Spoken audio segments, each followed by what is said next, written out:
તો ચાલો સીધી જ વાત પર આવીએ. આજના આ ખાસ વિશ્લેષણમાં આપણે એ ડિકોડ કરવાના છીએ કે ટાટ સેકન્ડરી અને હાયર સેકન્ડરી મેન્સની પરીક્ષા આખરે ક્યારે લેવાશે. ગવર્મેન્ટના પોતાના જ કેલેન્ડરના ટુકડાઓને જોડીને આપણે એકદમ લોજિકલ તારણ કાઢવાના છીએ. જો પ્રિલિમ્સમાં 70 કે તેથી વધુ માર્ક લાવવા એ કોઈ નાની સૂની વાત નથી. હજારોની ભીડમાંથી બહાર આવીને અહીં સુધી પહોંચવું એ એક બહુ મોટી સિદ્ધિ છે. પણ અહીં એક બહુ મોટી ભૂલ થઈ શકે છે. જો માત્ર સત્તાવાર નોટિફિકેશનની રાહ જોઈને બેસી રહીશું ને તો સમજો કે આખી બાજી હાથમાંથી સરકી જશે.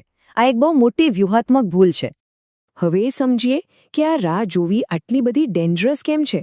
વાત જાણે એમ છે કે પ્રિલિમ્સમાં કદાચ ગોખણપટ્ટીથી કે જનરલ નોલેજથી કામ ચાલી જાય, પણ મેન્સની ગેમ આખી અલગ છે ભાઈ.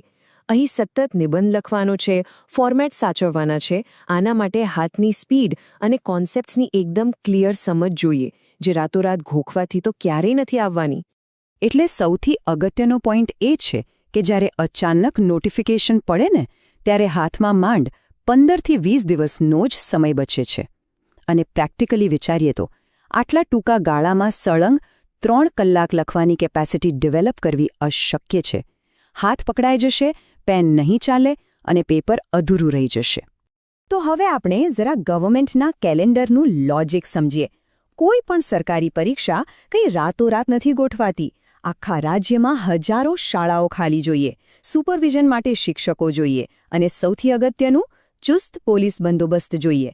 અને આ બધું ક્યારે મળે? જ્યારે રવિવાર એકદમ ફ્રી હોય, રાજ્યના સંસાધનો બીજે ક્યાંય રોકાયેલા ન હોય. ચાલો કેલેન્ડરનું પોસ્ટમોર્ટમ મે મહિનાના એન્ડથી શરૂ કરીએ. 31મી મેના રોજ જીપીએસસીની સિનિયર ડ્રગ ઇન્સ્પેક્ટર અને આઈટીઆઈ ઇન્સ્પેક્ટરની પરીક્ષાઓ પહેલેથી જ ગોઠવાયેલી હતી. મતલબ કે એ રવિવારે રાજ્યમાં કોઈ જ સેન્ટર ખાલી ન હતું. એટલે એ ડેટ તો ગઈ. જૂનની શરૂઆત જોઈએ તો ચિત્ર વધુ રસપ્રદ બને છે. 7મી જૂને જીપીએસસીની મોટી એક્ઝામ્સ છે અને 14મી જૂનનો રવિવાર આખો પોલીસ કોન્સ્ટેબલની મહાપરીક્ષા માટે બ્લોક છે. લાખો ઉમેદવારો અને જંગી પોલીસ બંદોબસ્ત. ત્યાં તો લોજિસ્ટિક્સની કોઈ જગ્યા જ નથી બચતી. આ જ રીતે આપણે એક પછી એક તારીખો ચેક કરતા જઈએ. 21મી જૂને વાયરલેસ પીએસઆઈની પરીક્ષા છે અને 23મીએ સીડીપીઓ એક્ઝામ. એટલે સરકારી તંત્ર પાસે શ્વાસ લેવાનો પણ સમય નથી, બધું જ ઓલરેડી પેક છે. હવે અહીં આ વિશ્લેષણ એક બહુ જ મોટો વળાંક લે છે. વાત આવે છે સ્ટેટ એક્ઝામિનેશન બોર્ડ એટલે કે એસસીબીની. આ એ જ મુખ્ય બોડી છે જેના માથે ટાટની પરીક્ષા લેવાની જવાબદારી છે અને સાથે સાથે રાજ્ય બોર્ડની શૈક્ષણિક પરીક્ષાઓ પણ એણે જ જોવાની હોય છે. હવે ડેટા પર નજર કરો. 23મી જૂનથી લઈને છેક 3જી જુલાઈ સુધી એસસીબી ધોરણ 10 અને 12ની સપ્લિમેન્ટરી એટલે કે પૂરક પરીક્ષાઓ લેવામાં સંપૂર્ણપણે ગળાડૂબ છે. વળી 30મી જૂને અસિસ્ટન્ટ રેગ્યુલેટરની પરીક્ષા પણ છે. એક જ સંસ્થા એક સાથે આટલા બધા મોટા ટાસ્ક કેવી રીતે મેનેજ કરી શકે? બિલકુલ અશક્ય છે. તો આ બધા જ ફેક્ટ્સને ભેગા કરીએ તો એકદમ ક્લિયર પિક્ચર સામે આવે છે. આખો જૂન મહિનો સત્તાવાર રીતે બ્લોક છે. કોઈ નવી એક્ઝામ શક્ય જ નથી. આનો સીધો અર્થ એ થયો કે જે ઉમેદવારો મેન્સની તૈયારી કરવા માંગે છે તેમની પાસે આખો એક મહિનો કોઈ પણ ટેન્શન વગરનો એકદમ ફ્રી છે. આ ટાઈમ લિટરલી ગેમ ચેન્જર સાબિત થઈ શકે છે. હવે 3જી જુલાઈએ સીબી આખેર પૂરક પરીક્ષાઓમાંથી ફ્રી થાય છે. એ પછી જો કેલેન્ડરમાં નજર કરીએ તો ગણિત ચોખ્ખું કહે છે કે સરકાર પાસે ટાટની એક્ઝામ લેવા માટે જુલાઈ મહિનામાં ગણીને માત્ર 2 જ રવિવાર ખુલ્લા બચે છે. ફક્ત 2 જ. અને આ 2માંથી સૌથી પહેલો એકદમ ક્લિયર કટ રવિવાર આવે છે 5મી જુલાઈ. એટલે આ તારીખ હાયર સેકન્ડરી મેન્સ માટે સૌથી સ્ટ્રોંગ કેન્ડિડેટ બની જાય છે.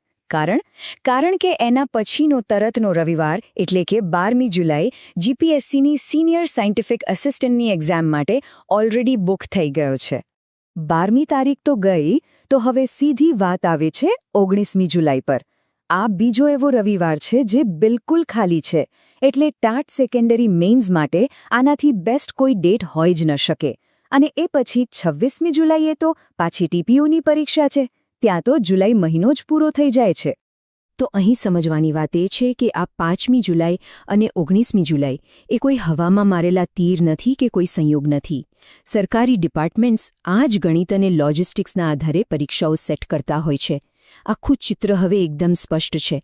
એટલે ક્યારે એક્ઝામ આવશે એના વિચારોમાં સમય બગાડવાનો કોઈ જ અર્થ નથી. હવે જ્યારે આખી ટાઈમલાઈન આપણી સામે ખુલ્લી પુસ્તક જેવી છે ત્યારે ચર્ચા કરવાનું બંધ કરીને સીધા એક્શન મોડમાં આવવું જ પડે.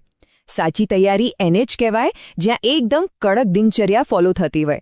મસલ મેમરી એવી ડેવલપ કરવાની છે કે પરીક્ષામાં પ્રશ્ન વાંચતાની સાથે જ હાથ ઓટોમેટિકલી લખવા માંડે. તો આ રહ્યો પાસ થવા માટેનો અલ્ટિમેટ એક્શન પ્લાન. સવારના સમયે ફ્રેશ માઇન્ડ સાથે ગુજરાતી વ્યાકરણના નિયમો ઘોળીને પી જવાના. બપોરના સમયે મુખ્ય વિષયના જવાબો લખવાની જોરદાર પ્રેક્ટિસ કરવાની. સાંજે પડે એટલે જૂના પેપર્સનું એનાલિસિસ કરવાનું અને રાત્રે ઊંઘતા પહેલાં ફરજિયાત એક આખો નિબંધ જાતે લખવો જ રહ્યો. આ એકદમ ફરજિયાત પ્રક્રિયા છે. છેલ્લે એક બહુ જ મોટો અને અગત્યનો સવાલ ઊભો થાય છે. આ ડીકોડ થયેલી ટાઈમલાઈન અને જૂન મહિનાનો આ એકદમ ક્લિયર ટાઈમ. શું ઉમેદવારો આ સોનેરી તકને ઝડપી લઈને દિવસ-રાત એક કરી નાખશે અને પોતાનું ભવિષ્ય સિક્યોર કરશે? કે પછી હજુ પણ પેલી ઓફિશિયલ નોટિફિકેશનની રાહ જોવામાં ટાઈમ પાસ કરીને પ્રિલિમ્સની આટલી ભયંકર મહેનત પર પાણી ફેરવી દેશે? આ એક એવો નિર્ણય છે જે આખું પરિણામ બદલી શકે.